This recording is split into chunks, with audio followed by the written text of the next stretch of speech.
El cáncer gástrico, lo que los estudiantes de medicina deben saber.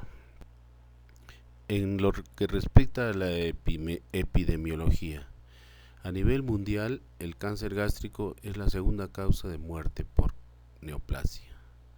En el Perú, igualmente, es la segunda causa, sobre todo en varones mayores de 40 años, siendo la primera causa el cáncer de cervix. Ahora, el cáncer de estómago está asociado a la pobreza, de tal manera que en Ayacucho, Huancavelica y Huánuco es la primera causa de muerte en pacientes con cáncer. En este gráfico vemos las zonas de mayor vulnerabilidad por cáncer en el Perú. Tenemos a Pasco, Huánuco, Huancavelica, Ayacucho, que son zonas pertenecientes a nuestra red y que nos envían pacientes. La vulnerabilidad se refiere a que son zonas donde no hay profesionales dedicados al tratamiento de esta enfermedad, no hay logística, o sea, no hay tomógrafo, no hay acelerador lineal, no hay endoscopistas, no hay gente que sepa citología. Entonces, todos estos departamentos circundantes a Junín nos envían pacientes muchas veces con cánceres gástricos avanzados. Pero se está haciendo esfuerzos, por ejemplo en Huánuco ya hay profesionales que están detectando muchos cánceres en estadio precoz. Huánuco es una ciudad con alta cantidad de neoplasias gástricas. La clasificación de Lauren es muy importante, es una clasificación de tipo histológico. Se divide en la metaplasia intestinal y las lesiones de tipo difuso. La metaplasia intestinal se refiere al cáncer que desarrolla en la mucosa que ha sufrido metaplasia intestinal. Predomina en las personas mayores de 65 años. La ubicación generalmente es en el antro. Son personas de sexo masculino. Es epidémico, o sea, predomina en áreas geográficas con alta incidencia. Por ejemplo, en países como Japón, Costa Rica, Chile, predomina estas neoplasias. La secuencia de Correa, en la cual se describe metaplasia, displasia y adenocarcinoma, se da en este tipo de tumores. La diseminación en estos casos es por vía sanguínea. Entonces, en el caso histológico de la metaplasia intestinal, son lesiones no muy agresivas en personas de mayor edad que globalmente podrían clasificar como las de mejor pronóstico. Hemos tenido pacientes de 80 años con metaplasia intestinal de ubicación en el antro píloro y que se les ha hecho cirugía y tienen controles de 5 años y están totalmente curados. En el patrón difuso son lesiones que se originan en la mucosa gástrica normal. Se da en jóvenes. En este caso la edad límite es cuando son menores de 65 años. Es similar en hombres y mujeres, se da en zonas endémicas, o sea en zonas de bajo riesgo. Son formas agresivas, son tumores indiferenciados o en células en anillo de sello. La diseminación es por vía linfática. Esta clasificación del patrón difuso entonces se da en formas agresivas, en la localización es en el tercio proximal y su pronóstico es bien sombrío. Ahora, señores estudiantes, ustedes tienen que entender que esto es una clasificación de tipo estadístico y teórico. No es rígido, no se aplica así a rajatabla a todos los pacientes. Cuando tenga un paciente de cáncer gástrico tiene que analizarlo con todos los parámetros que estamos diciendo y en base a ello hacer un estadiaje adecuado. Estos parámetros son de tipo teórico. Los tipos de cáncer gástrico más frecuentes son el adenocarcinoma y el linfoma. Los adenocarcinomas pueden ser bien diferenciado, poco diferenciado, moderadamente diferenciado o indiferenciado, que son el 95% de los tumores. Estos tumores, el tratamiento básico es la cirugía, la linfadenectomía. En el caso de los linfomas, el tratamiento generalmente es la quimioterapia, no es la cirugía. Las excepciones son cuando los linfomas son perforados o son obstructivos. Pero tengan en cuenta que el enfoque es totalmente diferente y no es raro encontrar que ha habido casos en que se ha confundido un adenocarcinoma con un linfoma y las consecuencias obviamente pues son desastrosas. El tratamiento del cáncer es multimodal. Quiere decir que se usa la cirugía, la radioterapia, la quimioterapia, el tratamiento paliativo, es decir, depende del estadio del tumor y de la comorbilidad que trae el paciente. Es multidisciplinario porque abarca grupos de profesionales como el oncólogo, el gastroenterólogo, el cirujano, el radiólogo, el quimioterapeuta, el radioterapeuta. En los grupos de trabajo se deben utilizar protocolos, reuniones quincenales y registros. Solo así se puede mejorar el tratamiento de esta enfermedad, que es un flagelo a nivel nacional. Los factores de riesgo para desarrollar cáncer gástrico, desde hace mucho tiempo se ha determinado que son los alimentos con alto contenido de sal, los alimentos ahumados, la presencia de nitritos y el tocino. Poseer pacientes que han tenido historia de cáncer gástrico, las personas que tienen grupo sanguíneo tipo A, el antecedente de que previamente hace 10 o 15 años hayan tenido gastrectomía parcial por úlcera y la presencia del Helicobacter pylori.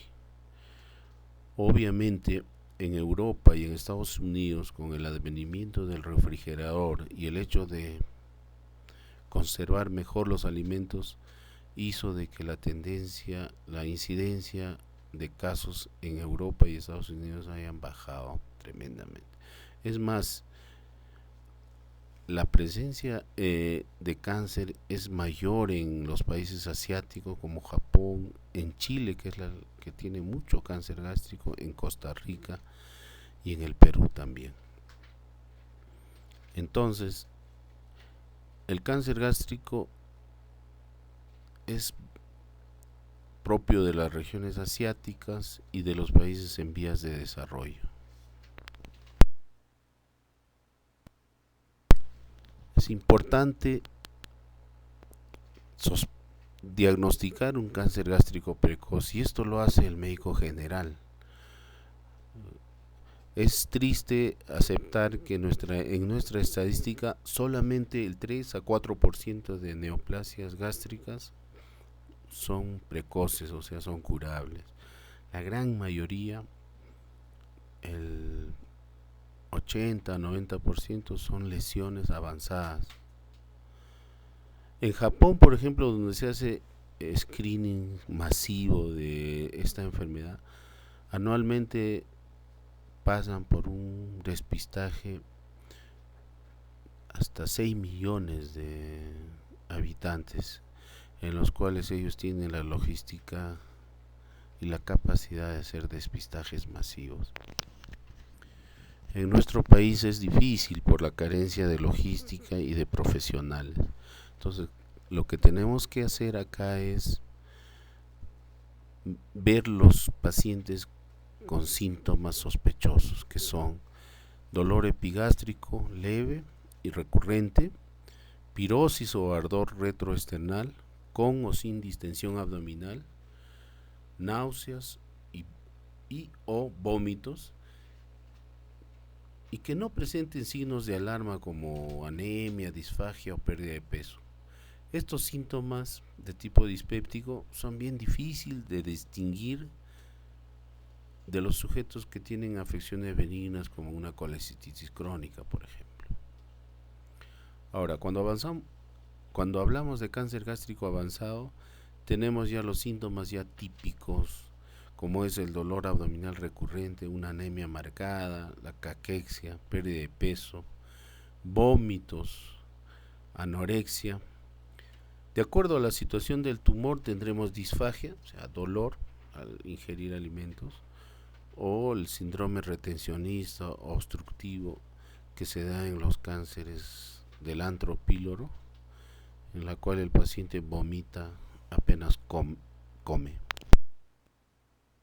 Diremos entonces que en términos generales el antecedente con mayor asociación junto al grupo etario de 40 años es el dolor epigástrico, que aumenta o disminuye con las comidas, que se mantiene por 15 días y que no responde a las medidas terapéuticas habituales ni al régimen dietético.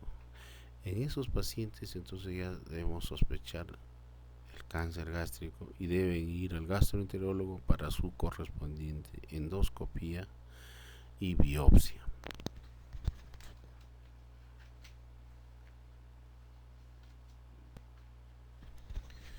La extensión de las neoplasias digestivas por convenios internacionales desde 1987 se usa la clasificación TNM. Acá tenemos un gráfico en el cual el T1 se refiere a las neoplasias in situ, en las cuales la neoplasia está confinada a la mucosa y submucosa. Las neoplasias de tipo T2 son las que infiltran la muscular y llegan hasta la serosa. Las neoplasias T3 son las que infiltran la serosa. La neoplasia T4 infiltra la serosa e invade órganos vecinos. En el caso del cáncer gástrico es frecuente que invada el páncreas o el hígado o el colon. El estadio N es la afección o no de las adenopatías regionales, N1 y N0 respectivamente. Y el M se refiere a la existencia o no de metástasis a distancia, M1 o M0 respectivamente. En el gráfico pueden ver la extensión de las neoplasias de tubo digestivo. Esto es válido tanto para el cáncer gástrico como el cáncer de colon, en la cual en base a la invasión desde el lumen hacia la serosa se da la gravedad de la enfermedad, el avance de la enfermedad y por ende el pronóstico y la afección ganglionar. En esta diapositiva vemos el early cáncer, el cáncer confinado a la mucosa y submucosa. En el 1 y 1A son lesiones elevadas, el 1B son lesiones de tipo plano, la 2C y la 3 son lesiones excavadas, ulcerosas. Se dan en un rango de 2 a 3 milímetros, 2 milímetros. En el cáncer gástrico avanzado tenemos la clasificación de Borman. El Borman 1 son lesiones elevadas, polipoideas. Y acá, como vuelvo a decir, el pronóstico y el estadiaje de la enfermedad del cáncer gástrico se da en base a la profundidad de la invasión de la enfermedad, no al tamaño. Se ha visto casos de lesiones elevadas grandes, pero como son polipoideas no entrañan mal pronóstico. Cosa contraria que se da en las clasificaciones del Borman 2 y 3, que son úlceras de bordes elevados y úlceras de bordes confluentes respectivamente. El Bormann 4 se refiere a la infiltración difusa. El estómago parece una bota, un, esos recipientes de vino en la cual ha perdido su expansibilidad. Son la famosa linitis plástica, que es de mal pronóstico y que muchas veces ya ni siquiera son tributarios de cirugía, puesto que son de mal pronóstico y son enfermedad avanzada. En la vista de abajo se ve una úlcera con bordes elevados. El Bormann 2 es una lesión del cáncer gástrico avanzado. De acuerdo a la localización de los tumores, se hará el tipo de cirugía respectivo. Vale decir, las lesiones ubicadas en el tercio distal o las lesiones en el antro píloro se harán resección del tumor con 5 centímetros de tejido sano, y la reconstrucción actualmente se preconiza que se haga con un asa y de Rux. Cuando el tumor está ubicado en el cuerpo o en el fondo gástrico, se hace una gastrectomía total y la reconstrucción del tránsito intestinal se hará con una anastomosis esófago y yeyunal con una asa en Iderux desfuncionalizada, y las anastomosis de esófago y yeyunal se tiende a hacer con sutura mecánica, pues brinda mayor comodidad y mayor seguridad.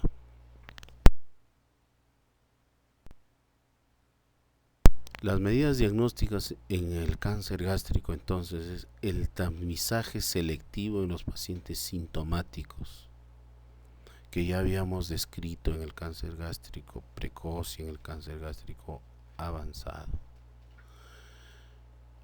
Para descartar las lesiones benignas como son los pólipos y los adenomas, estos se deben enviar al gastroenterólogo, que les puede hacer la resección endoscópica y el estudio de estas lesiones, que generalmente son benignas.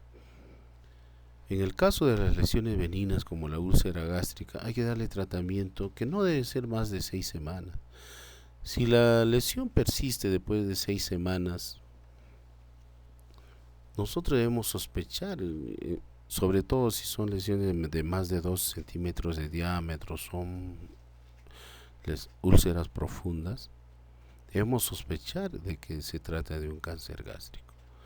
Ojo, la asociación entre úlcera péptica y cáncer gástrico no es tal, o sea, la úlcera es úlcera péptica. No hay la transformación de una úlcera péptica en un cáncer gástrico, no es así. Ya se ha demostrado que no es así. Ahora, dentro de las medidas a establecer cuando un paciente tiene cáncer gástrico, ¿qué le debemos hacer? La tomografía es muy importante para descartar adenopatías, presencia de líquido acítico, invasión de metástasis al hígado, extensión del tumor que se ve en el lumen gástrico. La laparoscopía sirve para evitar laparotomías innecesarias. En las tomografías, hasta 15% de pacientes no se puede distinguir las metástasis a distancia, lo que sí se puede ver con la laparoscopía. Entonces, ¿en qué caso hacemos la laparoscopía? Cuando sospechamos de una lesión agresiva en un paciente con patrón difuso, cuando es indiferenciado, cuando es un paciente joven, que sospechamos que es una lesión que no va a ser tributaria de cirugía, entonces le hacemos la laparoscopía, y si vemos que el tumor es sumamente avanzado, ya nos evitamos hacer mayor cosa. Entonces, en el estadiaje o etapificación usaremos la clasificación de Bormann, el TNM, el estudio histológico de las lesiones, para ver si es bien diferenciado, moderadamente diferenciado o indiferenciado, si su ubicación es en el tercio inferior, en el tercio medio, en el tercio superior. Y acá recordemos que las que tienen mejor pronóstico son las que están ubicadas en el tercio distal. Generalmente, y ahora es una tendencia mundial, que los cánceres más agresivos están ubicados en el tercio superior o el tercio medio y se da en gente joven. Paulatinamente hemos visto cómo las lesiones han ido ascendiendo, de tal manera que cuando se presenta un hombre joven de entre 30 y 40 años con una ubicación en el tercio proximal, generalmente son lesiones muy agresivas en las cuales muy poco podemos ofrecer al paciente. Entonces el estadiaje o etapificación permite determinar si el paciente se puede operar o no, vía la detección de metástasis hepáticas, metástasis peritoneales o a mayor distancia. Igualmente las radiografías de tórax nos permiten ver si hay metástasis hacia los pulmones. Las referencias anatómicas y conceptos básicos, ¿no? La diseminación del cáncer gástrico se da en función a la invasión de los grupos ganglionares, en la cual los ganglios del 1 al 6 constituyen el nivel 1 y los del 7 al 11 el nivel 2, que vamos a ver en esta diapositiva. En esta diapositiva vemos el grupo paracardial derecho, es el grupo 1, el paracardial izquierdo, el grupo 2, los ganglios de la curva menor, los de la curva mayor son los 3 y 4 respectivamente.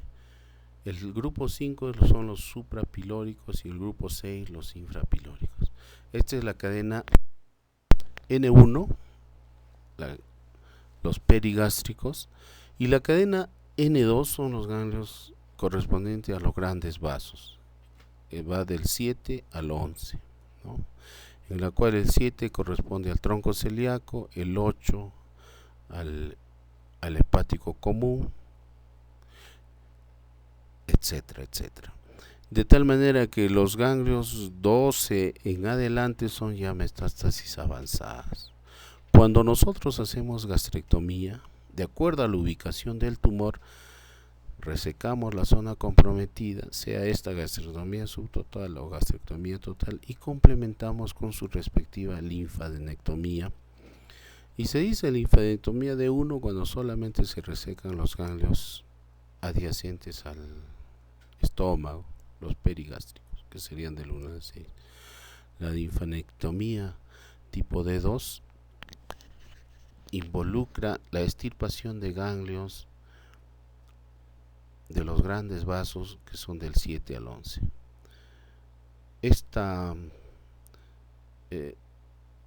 Este tratamiento de la linfadenectomía D2 entraña mayor comorbilidad, mayor tiempo operatorio y exige más destreza de los cirujanos que tratan esta enfermedad.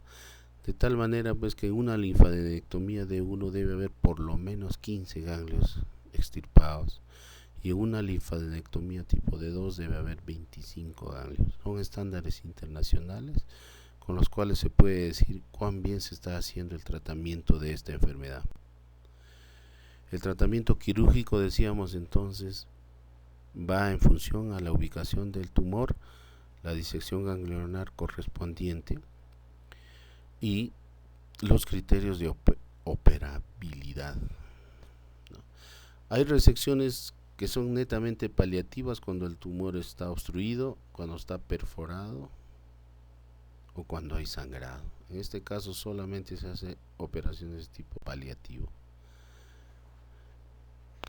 Entonces los tumores en estadio T2 y T3 se pueden beneficiar de un tratamiento con intención curativa, básicamente si les hacemos una prolija disección ganglionar. Parte importante del tratamiento es de que los pacientes que tienen desnutrición moderada, severa, deben recibir entre 7 a 10 días de nutrición preoperatoria antes de ir a la cirugía, de tal manera que fundan sus edemas, mejoren su pool de albúmina y puedan enfrentar con éxito a una gran cirugía que es una gastrectomía en el caso del cáncer gástrico. Entonces, los criterios de inoperabilidad en pacientes selectivos son 3. Cuando el paciente no desea operarse y la familia tampoco es partidaria de este tratamiento, cuando hay enfermedad grave concomitante, cuando hay la existencia de metástasis hepáticas o a mayor distancia. Los criterios de irresecabilidad, quiere decir que cuando no se puede extirpar el tumor, son 2. Cuando hay adherencias a grandes vasos y estructuras anatómicas vecinas, como es el páncreas y el hígado, cuando hay adenopatías metastásicas retropancreáticas y mesentéricas, y cuando hay carcinomatosis, cuando hay siembra en el epíplomo mayor y toda la cavidad abdominal. En estos casos no se puede resecar el tumor. Numerosas veces solamente se hace resección, tratamiento de tipo paliativo. Los principales factores de mal pronóstico después de una gastrectomía son los que siguen, ¿no? Cuando el paciente tiene más de 70 años, cuando el tumor es en el tercio proximal, cuando hemos dejado tumor, no hemos sacado todo el tumor completo, cuando hay metástasis, cuando la citología es indiferenciada o que el líquido ascítico tenga células neoplásicas, y tanto o más importante es cuando ya sabemos que es un patrón difuso, la clasificación de Lauren, o que hay linitis plástica. Entonces, la cirugía tiene por objeto la resección completa de la enfermedad y los ganglios alrededor. Asimismo, la reconstrucción de la continuidad digestiva con un máximo de seguridad y un mínimo de complicaciones y secuelas. ¿Cuáles son las complicaciones postoperatorias? La comorbilidad, o sea, la existencia de enfermedades otras que pueden añadir daño, la situación funcional del paciente, su estado nutricional y la extensión de la cirugía. Vale decir que si se hace resecciones agresivas con linfadenectomías agresivas, aumenta la posibilidad de complicaciones. Es por eso que este tipo de procedimientos debe ser hecho por profesionales entrenados que tengan formación oncológica. La dehiscencia de sutura representa la principal causa de morbimortalidad después de la gastrectomía y también la presencia de sangrado postoperatorio. El tratamiento paliativo se hace cuando el tumor no puede ser resecado, cuando hay invasión ganglionar y prácticamente no existe otra alternativa que dar un tratamiento paliativo. Muchas veces el paciente tiene un cáncer gástrico en el antro, está pegado hacia el páncreas, hacia el hígado, entonces lo único que podemos hacer es una gastroenteroanastomosis. En este caso ya no podremos hacer la linfadenectomía reglada.